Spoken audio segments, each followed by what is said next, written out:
Hi,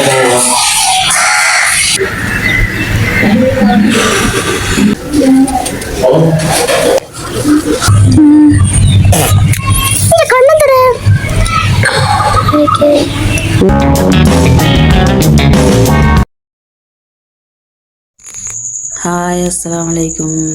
எல்லோரும் எப்படி இருக்கீங்க?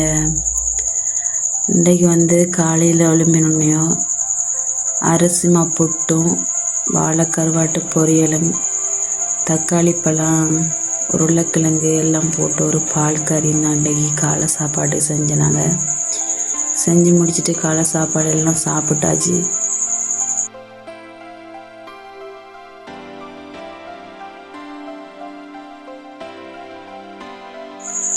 காலை சாப்பாட்டு வேலையெல்லாம் முடிஞ்சோடனே இனி மத்தியான சாப்பாட்டுக்குரிய வேலையெல்லாம் ஆரம்பிச்சிடணும். இன்றைக்கு நான் இறால் கறியும் கோவா கறியும் தான் சமைப்போம் ரெடி ஆயிடுச்சேன். இன்றைக்கு இறால் வாங்கியிருந்தாங்க சமைச்சதுக்கு. இறாலும் கோவாவும் தான் இன்றைக்கு சமையல்.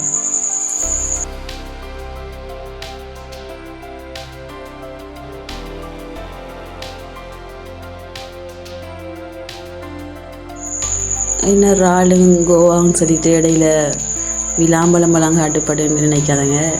இன்றைக்கி ஒரு இடையில ஒரு ஜூஸ் ஒன்று போடுறதுக்கான தான் விளாம்பழம் எடுத்து வச்சு கிடக்கு.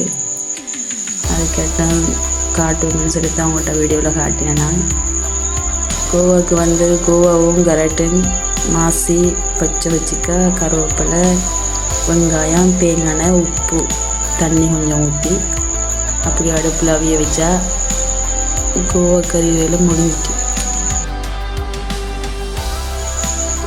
கோவா அடுப்பில் நல்லா அவிஞ்சதுக்கு பிறகு கட்டியாக தேங்காய் பால் ஊற்றிட்டு இறக்கினா கோவா கறி ரெடி. அதுக்கு பிறகு பார்த்திங்கன்னா இறால்லாம் க்ளீன் பண்ணிவிட்டு இறாலை பொரிய போட்டாச்சு.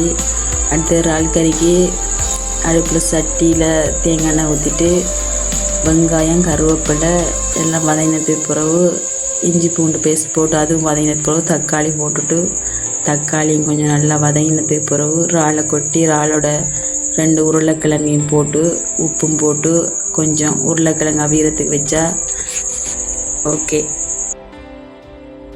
வீடியோவில் காட்டின மாதிரி விளாம்பழம் 2 எடுத்தாச்சு. அதில் ஒன்று நல்லது ஒன்று கூடாது. அதில் ஒரு பழத்தை ஜூஸ் போடுவோண்டு பழமெல்லாம் நல்லா க்ளீன் பண்ணிவிட்டு ஜூஸ் அடிக்கிறதுக்கு ரெடி ஆகியாச்சு.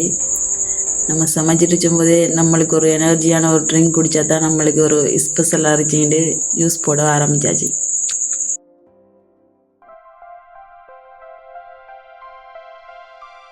இனி ஜூஸ் எல்லாம் குடித்ததுக்கு பிறகு கறியெல்லாம் சமைச்சாச்சு. அடுப்பில் வச்சு இறால் கறியும் குக் ஆகியாச்சு. பிறகு கொச்சிக்கத்தில் கொட்டி பால் ஊற்றிட்டு கொதி வர விட்டு இறக்கினா இறால் கறி ரெடி.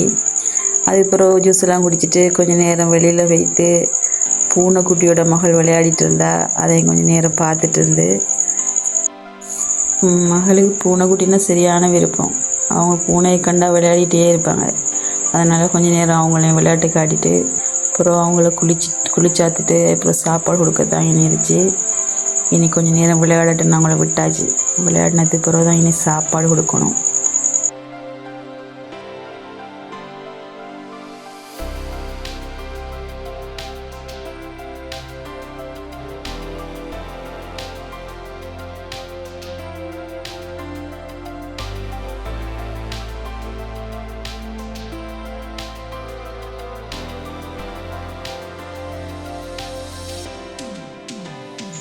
பூனையோட விளையாடுறா அன்றைக்கு முழுக்க விட்டாலும் விளையாடுவாங்க. இருந்தாலும் நம்மளே வேலையை பார்க்கணுமேன்னு சொல்லிட்டு அவங்கள உள்ளே கூட்டிகிட்டு போய் அவங்களுக்கு சாப்பாடு கொடுக்கத்தான் இருந்துச்சு. இறால் கறி கோவா கறி அடுத்து இறால் பொரிச்சது பிப்பிஞ்சா சும்மா கட் பண்ணி வச்சிருச்சேன். எப்போவுமே எங்களோட வீட்டை எப்போவுமே பிப்பிஞ்சாருச்சு. அதனால் சாப்பாட்டில் எப்போவுமே பிப்பிஞ்சா சேர்த்துக்கொள்கிறேன். இப்போ அடிச்சிட வெயிலுக்கும் பிப்பிஞ்சா உடம்புக்கு நல்லாங்கன்னு சொல்லி வகையால் சேர்த்துக்கொள்கிறேன்.